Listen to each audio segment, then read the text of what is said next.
Don't be scared to death to supersize and grow your business. Sharon Horne-Ellstrom here. I feel uniquely qualified to talk about this particular idiom, which is our idiom selected to go in and coincide with today's BU 365-day challenge. Today's annual challenge paradox is what I call the death paradox. The more afraid you are of death, the less you are really able to live. And so in 2010, I had a sudden cardiac arrest and actually died. Got brought back because I'm obviously not dead now. I'm here talking today. And all of the situations follow around that particular event happened in a way that allowed me to be one of the people that survives that type of an incident. And it, of course, changed my life, changed my trajectory of my life and where I was going and what I was doing. And it was an essential event, as much as most people would say, geez, I don't want to die. It was the thing I had to experience in order to give myself permission to change a whole lot of what I was doing in my life that wasn't working out for me. Obviously wasn't working out for me. And I shared that story today in the annual challenge in a little bit more detail, but it's not necessary here. Scared to death is one of those idioms that I have a personal affinity to, not because I was ever afraid of dying, because for some reason I have never personally felt worried or concerned or afraid of dying. Maybe that's because somehow my, big me knew that at some point in my life I was going to have a death experience. Anyway, this idiom, this expression, scared to death, means to be very, very afraid of something. To be very frightened, to be frightened so badly that you think that you would or could have died. We all get near miss, well, not all of us, but a lot of people get in near miss situations. My daughter and my granddaughter were just in a car accident that, just like me, they must have had a guardian angel or something, because they came out pretty much unscathed. My daughter's pregnant with her second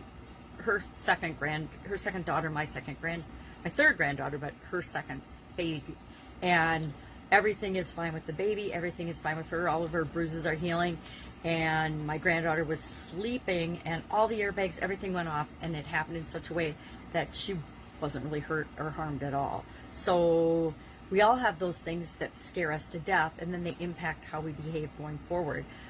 This was used in the legendary Sherlock Holmes, the Hound of the Baskervilles, in which it's been written, of course, by Arthur Conan Doyle, and Charles Baskerville actually dies of a heart attack brought on by psychological stress. Now, my sudden cardiac arrest, hindsight being 2020, looking back on that, was caused by massive psychological and physical stress, but mostly psychological, because there were a lot of different areas and aspects of my life that were crazy out of control back then, and they all sort of culminated in me thinking, I don't know what to do about this. I was in a place where I had never in my life remembered saying to myself, I don't know what to do about all of this in this situation. And I was, for about a month prior to that sudden cardiac arrest, walking out of a city council meeting in a position where I was repeatedly questioning in my mind what to do next, what to do about this, which is part of why I'm so adamant about helping other people to take that next step, to know what to do next. And maybe it's not the perfect next step, but to get moving in the direction they need to go, that we all need to go in order to make our lives work.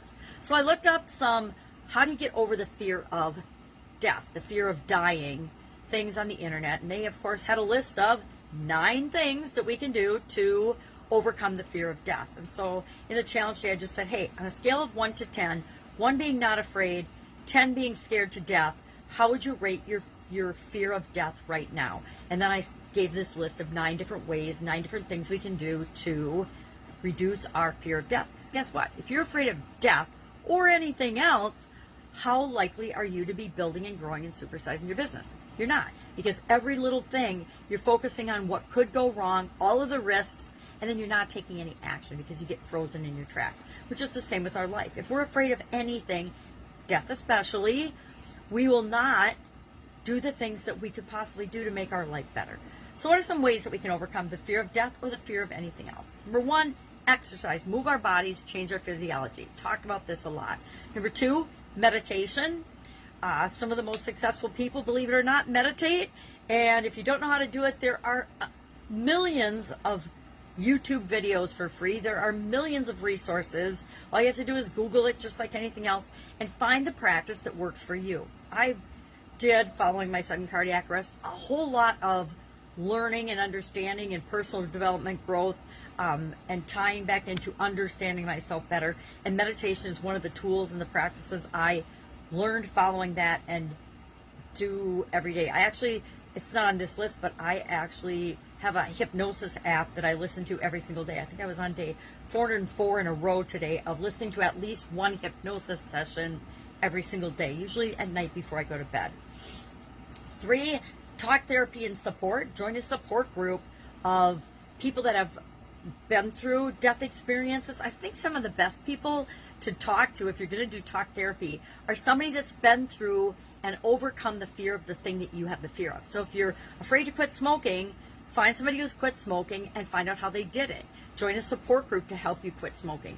Join a group or find a group. And I guarantee with the internet nowadays, you can find a group that can help you overcome a fear of absolutely anything. Number 4, change your habits. Again, just kind of like moving our body and changing our physiology. Sometimes all it takes is changing one little habit to get us over that fear that paralyzes us or negatively impacts our choices and our actions or inaction. Usually if we're afraid of something, we stop taking action. Number 5, learn to know what triggers your anxiety or stresses you out. What kind of things make you stressful? Those are called triggers. I had a whole bunch of them, and they all were simultaneously firing before my cardiac arrest. Number 6, there's something called exposure therapy. I don't know what this is. I don't know how you would expose people to a lot of scary death experiences or something. But that's obviously something else that's out there that people could explore in order to overcome a fear of death or a fear of anything else. Number 7, seek professional support if necessary. 8, get therapy. If you need help, one of the hardest things for some of us to do, especially if you're a go-getter, is to ask for help. And sometimes that's all we need to do is ask, and then the answer comes to us. And then finally, number 9, consider medication. If your anxiety or your fear of something is to the point where medication would help, and again, I think medication is a tool like anything else that we can have in our toolbox, and if it works, you use it for the time to overcome your fear or your anxiety about something or different situations or death, and then you can like wean yourself off that. So curious, scale of 1 to 10, how afraid of death are you? And I'm suspecting in this group that there isn't a whole lot of fear of death because we're a group of people that have started our own businesses and are building and growing and supersizing them. And in order to do that, you have to be pretty brave and pretty courageous and not be, at least not to the point of fear that we're letting things stop us. All right, any questions, hit me up. Have an absolutely awesome day, and I'll, of course, see you tomorrow.